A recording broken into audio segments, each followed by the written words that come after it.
All right, this race is Bowdoin versus Roger Williams, and we're picking it up halfway up the first beat. Polar Bears are in green, 13, 14, 15. Roger Williams is in blue, 16, 17, 18. And Polar Bears had a really good start. I think looks like we're close to controlling all three pairs. But the important thing here is to we talked about this at the regatta, but understanding your coverage upwind. When you have the 1-2, it's really important that you're never ducking your teammate going upwind and that you just stay disciplined and stay in your zones, all right? So we could tell that 17's done a pretty good job of trying to getting our guys to duck one another, and this requires communication between both of our teammates. We're like, all right, he's in your zone now, he's yours, and you never want to duck your teammates and kind of force those unnecessary tacks, which can be really slow.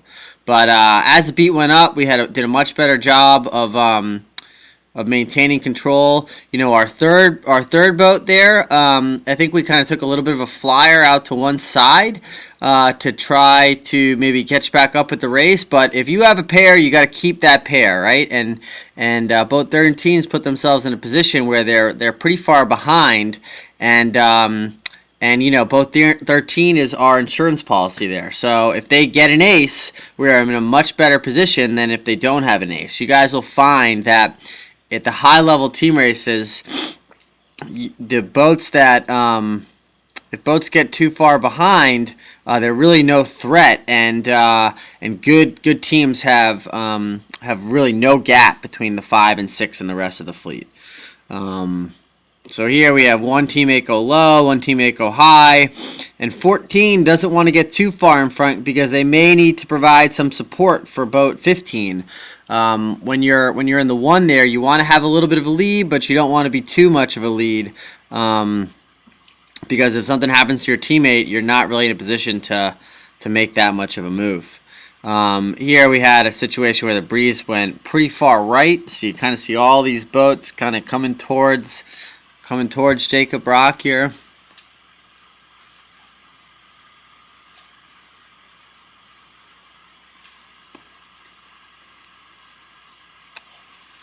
And you could tell the boats that are chasing, 16 and 18, are trying to use their wind shadows to impact the other boats, and they're trying to go high-low, So, and they do a pretty good job of reining in boat 15 here.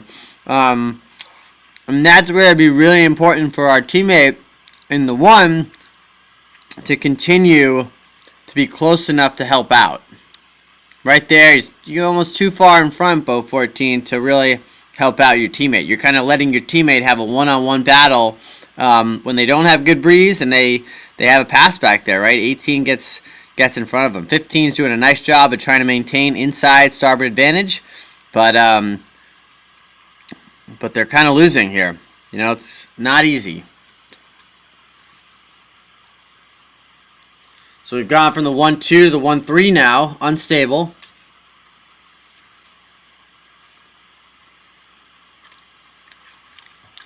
But again, all things being equal, 15 is maintaining inside starboard advantage so that they have mark room at the mark.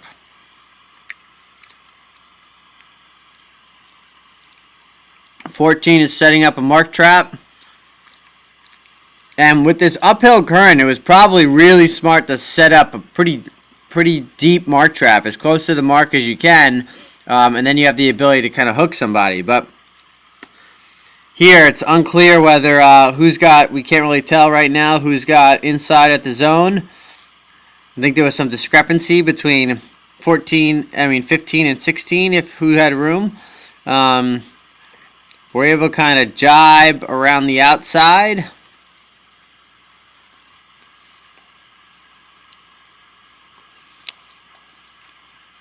And now we got to make this pass back happen. We're 1-3.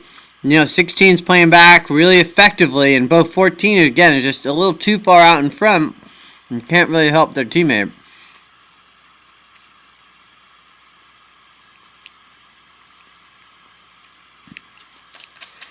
Both 13 did a nice job getting in front of 17, so now we have an ace, which is helpful.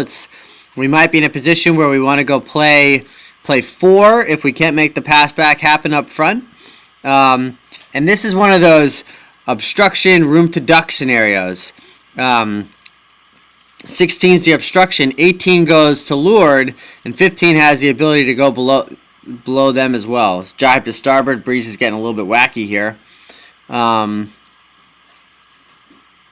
a few times we had, this was an umpire hail, I believe, and there were a couple times where umpire hails for other teams were valid or invalid, and we'll review that in practice. But it looks like we foul there, so now we are clearly in a play 4 scenario, right? And boat 13 recognizes that, and they're trying to put in a gap with 17 and just control that back pair. Again, having at least one ace in the hole is huge, because if they break up our 1-2, then we can quickly go play 4 and still be in a good position.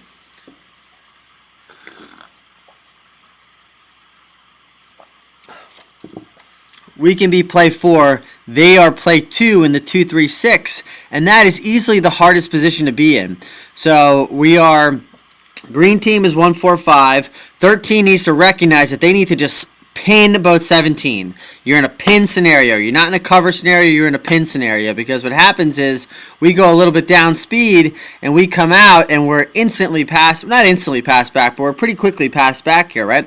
So if we were pinning there, we would be able to kind of slow this situation down. But 13 did a decent enough job where there's a little bit of an imbalance on the race course, and the left pair going upwind is clearly going to cross the right pair.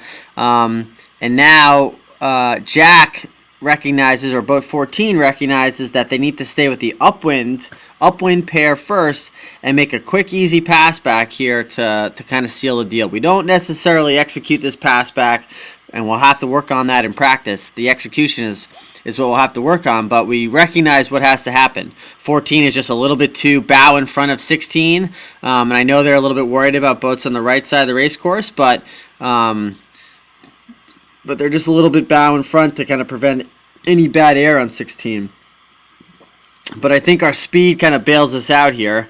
Some bad camera work again will appear pretty quickly. And our speed bails us out here, and we're able to kind of sail around boat 16 and I think finish close to the 1-2.